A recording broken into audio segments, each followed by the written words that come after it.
Hey guys, Dave Wahlberg here, and I will be joining the Onside Kick as the NHL contributor. And what better time to start covering the NHL for you than the start of the playoffs? No better time, so let's get right into it. I will be doing my first video as my first round predictions for the NHL playoffs. Let's start in the East. The Ottawa Senators against the New York Rangers.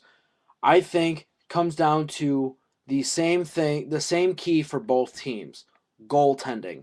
Ottawa needs to keep the Rangers out from right on the doorstep of the net. They can't let the wraparound stuff come through. New York loves crashing the net, and that's how they've been scoring a lot of their goals. So basically, the defense and goaltending for the Ottawa Senators must be the highest it's been all year.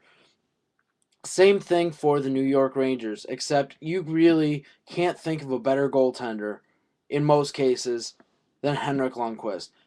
King Henrik has been phenomenal all year, and now with New York's defense starting to show more presence around the net and actually starting to get pucks at a consistent basis away from the net, I think my prediction for this round, for this matchup, New York Rangers in 5 games. Let's move on to the Boston Bruins against the Washington Capitals. If Boston wants to repeat as Stanley Cup champions, the foundation of that repeat run will be through Tim Thomas. Once he starts playing stellar, his team will definitely pick up. I think they have what it takes to go far into this playoffs, and it basically revolves around the play of their goaltender, Tim Thomas. Washington definitely has pros and cons in the same exact area. The good thing is they can depend on Alexander Ovechkin to put the puck in the net and basically carry the team through this first round opponent. The bad thing is they need to focus on the offensive production of Alexander Ovechkin. Although it sounds good saying that they can depend on him, this season has been kind of an off year for Ovi, and he really hasn't been putting the puck in the net the way he's been accustomed to. So in this scenario, I think Boston will definitely has the easy road in this matchup. I say Boston in 5 games.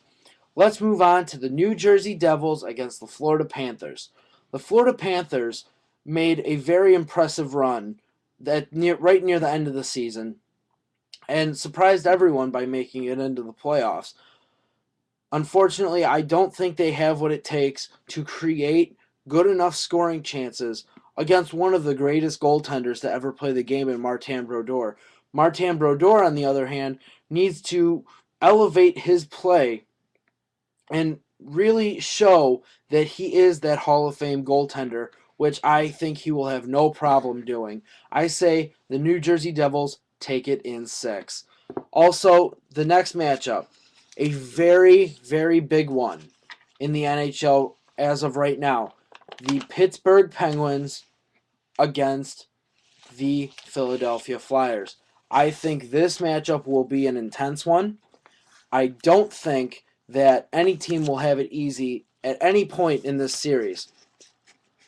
You can't argue against the Penguins the way that they have been. They came into the playoffs playing really, really good hockey and have had a bunch of energy coming up. And the play of Marc-Andre Fleury all year has been phenomenal. Of course, you can't forget 50-goal scorer Evgeny Malkin, and of course, their captain Sidney Crosby, who lives for big games like this, especially in the playoffs. The Penguins, the last time the Penguins made a huge playoff round against the Philadelphia Flyers, they went on to win the Stanley Cup. In this prediction, I think it will be tough for both teams to win on the road because of the energy in those buildings, and especially with the Flyers getting back Brizgalov. I think I will be taking the Pittsburgh Penguins in 6. Moving on to the West. The Western Conference has a lot of interesting matchups, to say the least. First off, you have the President's Trophy repeating defending President's Trophy winners, Vancouver Canucks, taking on the 8th seed, the LA Kings. All Vancouver really needs to do is stick to the way they've been playing all season. That sounds like it's easy to do, but then again, they're playing the Kings, who in the regular season has scored the least amount of goals out of all NHL teams. Now, you may think that Vancouver can go a 4-0 shutout, but then again, that's what everyone thought last year when the Vancouver Canucks, the best team in the playoffs, took on the 8th seed in the Western Conference, the worst playoff team, the Chicago Blackhawks, and they ended up winning it in overtime in 7. So you can never really depend, you really never know the playoff performance you will get out of goaltender Roberto Luongo. Still, my pick, Vancouver Canucks in 5. Moving on, St. Louis and San Jose. A lot of people are saying that the way the Blues played in the regular season since picking up Ken Hitchcock as their coach has been all the proof they need to know that this team will go deep in the finals. Even some guys have the St. Louis Blues winning the Stanley Cup. I think that in this matchup against the San Jose Sharks, the big key factor is Antti Niemi and how he steps up in the playoffs. They have very good players like Logan Couture and Joe Thornton that you really don't need to worry about, as in what you're going to get on a performance side. I think if Antti Niemi steps up his game, that they can pull this upset San Jose in 7 games. Next, the Chicago Blackhawks against the Phoenix Coyotes. The big key for the Hawks to do is focus on playing a very offensive-minded game, especially with the return of Captain Jonathan Toews, which should help. They should also dictate the game speed. When they're playing the game at their pace and the other team is uncomfortable, you easily get that scoring chance where it almost feels like you're on the power play most of the time.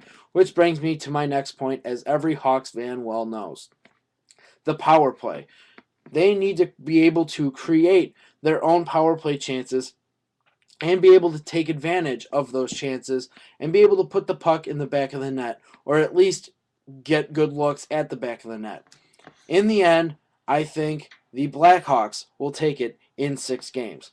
Finally, a big matchup, and one that I will be very excited to watch, the Nashville Predators against the Detroit Red Wings. Detroit has shown all the way up until the last game in the regular season against the Blackhawks, which they took to a shootout, that they will not give up very easily. And, of course, like any good team, why would they?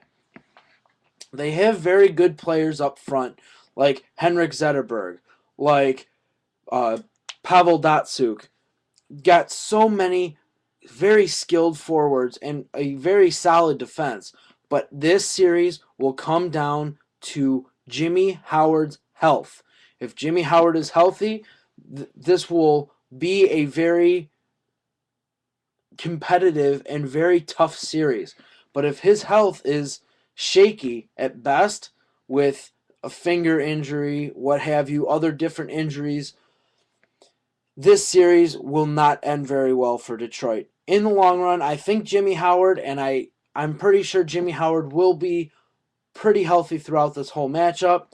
In the end, I think the home ice advantage will help the Nashville Predators, and I am picking Nashville in 6. Well, guys, that wraps up my first video post for the Onside Kick. I will be updating after every game, and look out for my blog posts and write-ups about my opinions through the first round, and I will come back with a video near the end of the first round and give you my second round predictions and see how right I was or how close I was for the first round. Until then, guys, have a great night and start those playoff beards.